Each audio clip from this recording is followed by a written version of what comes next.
Janasena party రాష్ట్రంలో ఎక్కడా లేని విధంగా ఇక పిఠాపురం నియోజకవర్గం నుంచే ఈ యొక్క కమిటీలు ఏర్పాటు చేయడం జరిగింది.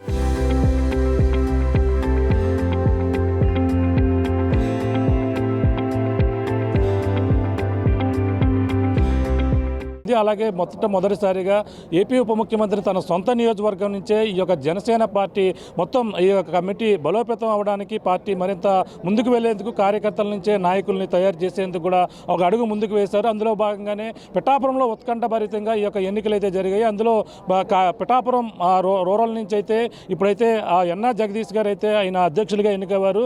అలాగే ఉత్కంఠ పౌరులు అయితే కార్యకర్తలందరూ కూడా దీనిపై మొత్తం అందరూ కూడా గత కొన్ని రోజుల నుంచి కూడా ప్రచారం అయితే చేశారు. ప్రస్తుతం ఎన్నా జగదీష్ గారు ఇప్పుడు దీంట్లో మెజార్టీతో విజయం సాధించినటువంటి పరిస్థితి ఉంది.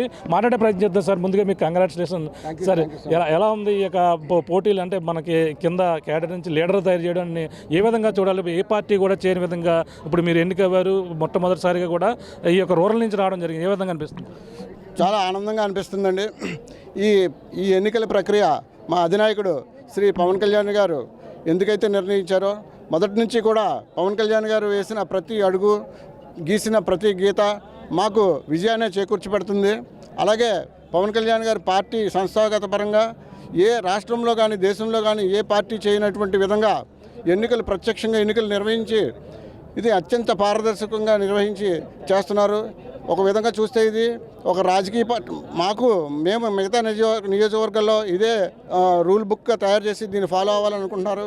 అంతేకాదు నేను ఊహించేది ఏంటంటే మిగతా రాజకీయ పార్టీలకు కూడా ఇది ఒక one of the best practices అనే ఒక కేస్ స్టడీ కూడా అవుతుందని చెప్పేసి నేను అనుకుంటున్నాను. రాజకీయ పరంగా అది చాలా ఆనందంగా ఉందండి. పవన్ కళ్యాణ్ గారు ఏది చేసినా రాజ్యాంగాన్ని అనుగుణంగా చేస్తారు. ఇది కూడా ఒక పొలిటికల్ పార్టీ, ఒక రికగ్నైజ్డ్ రిజిస్టర్డ్ పొలిటికల్ పార్టీలు వారికి ఉన్నటువంటి బాధ్యతలు నిర్వహిస్తూ స్థానికంగా అంతర్గతంగా ఎన్నికలు నిర్వహించడం కూడా చాలా పారదర్శకంగా దేశంలోనే అది మెచ్చుకోవాల్సిన విషయం అండి. అంటే మీరు అన్నట్టు ప్రధానంగా చూసుకుంటే మిగిలిన పార్టీలు అన్నీ కూడా ఒక నాయకుడు, బలమైన నాయకుని చూసుకుని ఇతనే ప్రెసిడెంట్ అని చెప్పడం ఇవన్నీ కూడా గతంలో జరిగేవి. దీనన్నీ కూడా స్వస్తి పలికే విధంగా కూడా ఈ యొక్క విధానాన్ని మొత్తం అందరూ కూడా స్వాగతిస్తున్నారా? చాలా ఖచ్చితంగానండి. లేకపోతే అందరూ స్వాగతిస్తున్నారు, లేకపోతే ఇంత పోటీ ఉండదు. ఇదంతా కూడా ఆరోగ్యకరమైన పోటీ. మేమందరం కూడా చాలా సుహృద్భావన వాతావరణంలో మేమందరం ఒకరిపై ఒకరు పోటీ చేసుకుని ఒకళ్ళు కౌగులించుకుంటూ మేమందరం కూడా చాలా ఆనందంగా పాల్గొన్నాం ఈ ఎన్నికల్లో. గతంలో రాజకీయ పార్టీలు సీల్డ్ కవర్లో మనుషుల్ని రికమెండ్ చేసి పంపించేవి. అయితే ఇది ఏ రాజకీయ పార్టీ కన్నా ఇది కేస్ స్టడీ లాంటిది. చెయ్యొచ్చు, ప్రతి రాజకీయ పార్టీ కూడా రూల్స్ని ఫాలో అయ్యి ఇది చెయ్యొచ్చు అని నిరూపించిన పవన్ కళ్యాణ్ గారికి శిరస్సు వంచి నమస్కరిస్తున్నాను. ఈ విధంగా పోటీ ఉండడం వల్ల కొంచెం అంటే ఈ యొక్క అందరూ కూడా కొంచెం విభేదాలు వచ్చే అవకాశం ఉంటుంది. దాన్ని ఏ విధంగా సర్దుమనుకుని మీరు ఆ కార్యకర్తలను మొత్తం అంతా కలుపుకుని మీరు ముందుకు వెళ్తారు? ఇది అసలు విభేదాలు వచ్చే ఆస్కారం లేదండి. ఎందుకంటే ఇది పవన్ కళ్యాణ్ గారు మాలో నాయకత్వ ప్రతిభని, నాయకత్వ లక్షణాలని, గ్రౌండ్ స్థాయిలో మనం ఎదుర్కొనే సమస్యల్ని, ఎన్నికలకు సమాయత్తం అయ్యే తీరుని మాకు ట్రైనింగ్ ఇవ్వాలని ఆయన భావించే మాకు ఏది చేసినా ఆయన మంచిగా చేస్తారు. మీరు గమనించే ఉంటారు, జనసేన అనగానే యువరక్తంతో నిండి ఉన్నది. ఆలోచన కలిగి ఉన్నవాళ్ళు వీళ్ళు ఆవేశపరులు మాత్రమే కాదు, ఆలోచనతో వీళ్ళు ఏ పని చేసినా అధినాయకుడు గీసిన గీత దాటకుండా, ఆయన చెప్పిన మాట దాటకుండా ప్రతిదీ కూడా మేము అధినాయకుడిని అనుసరించి చేయడం అనేది మాకు ఉపయోగపడే అంశమే తప్ప ఖచ్చితంగా మాలో విభేదాలు అయితే ఖచ్చితంగా లేవండి. ఈరోజు ఇందాక 3 గంటల వరకు ఎలక్షన్ జరిగింది. 3 గంటల 1 నిమిషం నుంచి కూడా మేమందరం జన సైనికులమే. అది గతంలో ఎన్నా నాగేశ్వరరావు గారు మీ తండ్రి గారు అప్పుడు ఎమ్మెల్యేగా కూడా చేశారు, వరుసగా కూడా చేశారు. మళ్ళీ మీ నాయకత్వం మీ కుటుంబం నుంచి మళ్ళీ ఇలా రావడం మీ యొక్క వర్గం నుంచి ఎటువంటి ఆనందం వ్యక్తం చేస్తున్నారు? ఇది యాక్చువల్గా మీరు లేవనెత్తిన అంశం అయితే నేను నాన్నగారు రాజకీయంలో ఉన్నప్పుడు నేను లేనండి ఇక్కడ. నేను విదేశాల్లో ఉన్నాను. తర్వాత చాలా నాన్నగారు కాలం చేసే పదవి చేసే 25 సంవత్సరాలైంది, కాలం చేసి 16 సంవత్సరాలైంది. ఆ రోజు నుంచి ఈ రోజు వరకు కూడా మేము ప్రజలకు ఉపయోగపడాలని ప్రయత్నం చేసాము తప్ప ఇది ప్రజలకి ఎప్పుడు ప్రతిసారి ఒక ఎమ్మెల్యే కొడుకో ఎమ్మెల్యే మంత్రి కొడుకో వచ్చి ప్రజలు సేవ చేయడం కాదు.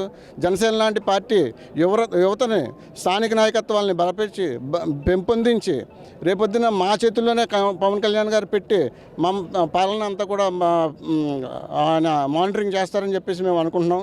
సో తద్వారా దీంట్లో గతంలో మీరు సేవ చేయడానికి కూడా లక్షల రూపాయల ఉద్యోగం వదిలేసి కూడా వచ్చారని కూడా అంటుంటారు. ఎంతవరకు వాస్తవం? అది వాస్తవేనండి. నేను ఉద్యోగం చేసేవాడిని.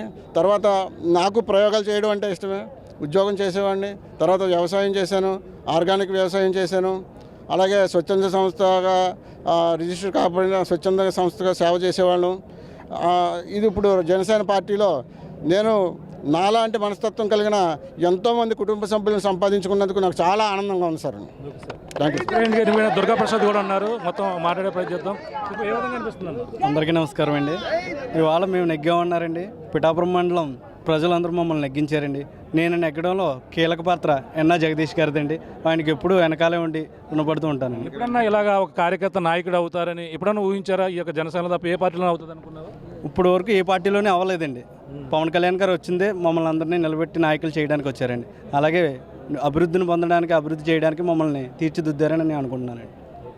Okay, thank you. ఇది పరిస్థితి. ప్రస్తుతం అయితే కనివినియోగ రీతిలో ఈ యొక్క పార్టీ సంబంధించిన కమిటీ అయితే ఏర్పాటు జరిగింది. అలాగే ఏ పార్టీ, రాజకీయ పార్టీ కూడా ఇటువంటి ప్రయోగం చేయలేదు. అలాగే మొట్టమొదటిసారిగా తన పిఠాపురం నియోజకవర్గం నుంచి ఈ యొక్క కార్యకర్తల నుంచి అలాగే మొత్తం అందరూ కూడా లీడర్గా ఎదిగే విధంగా మొత్తం ఒక పార్టీలోనే ఈ యొక్క ఎన్నికలు అంటే సాధారణ ఎన్నికల మాదిరిగానే ఉత్కంఠ పరిస్థితులు జరగడం నేపథ్యంలో మొత్తం అందరూ కూడా ఆనందం వ్యక్తం చేస్తున్నారు. ప్రతి ఒక్కరు కూడా సంబరాలు జరుపుకుంటున్నటువంటి పరిస్థితి. జై జనసేన అంటూ కూడా ప్రతి ఒక్కరు కూడా కేడర్ తన ఆనందంతో ఉద్దిపోయినటువంటి పరిస్థితి. అలాగే ప్రతి ఒక్క కార్యకర్తను కూడా కలుపుకుంటూ ముందుకు వెళ్తామని.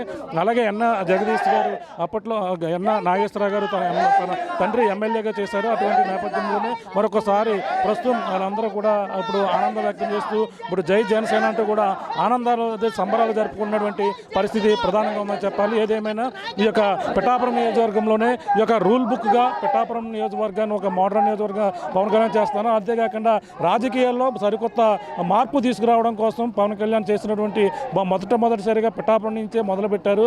అలాగే ఓటింగ్ ప్రక్రియ ద్వారా ఈ యొక్క కమిటీలను ఎన్నుకోవడం, అలాగే పట్టణ కమిటీలు, అలాగే రూరల్ కమిటీలు అధ్యక్షులను ఎన్నుకునే ప్రక్రియ అయితే ఇక్కడ విజయవంతంగా కూడా చేపట్టారు. అలాగే జనసేన పార్టీ రాష్ట్ర ప్రధాన కార్యదర్శి ఎవరైతే రామ్ తాలూరు సారథ్యంలో ఈ యొక్క ప్రక్రియ అయితే గత కొన్ని రోజుల నుంచి కూడా జరుగుతుంది. ఈ రోజు భారీ ఎత్తున మొత్తం అన్ని ఏర్పాట్లు కూడా చేసి ఈ యొక్క ఎటువంటి అవాంఛనీయ సంఘటనలు జరగకుండా ఈ యొక్క ఎన్నికలు అయితే కనివినియోగ రీతిలో ఏ పార్టీ చేయని విధంగా కూడా ప్రక్రియ అయితే చేసినటువంటి పరిస్థితి ప్రధానంగా కనపడుతుందని చెప్పవచ్చు. దిగున్న తాజా పరిస్థితి.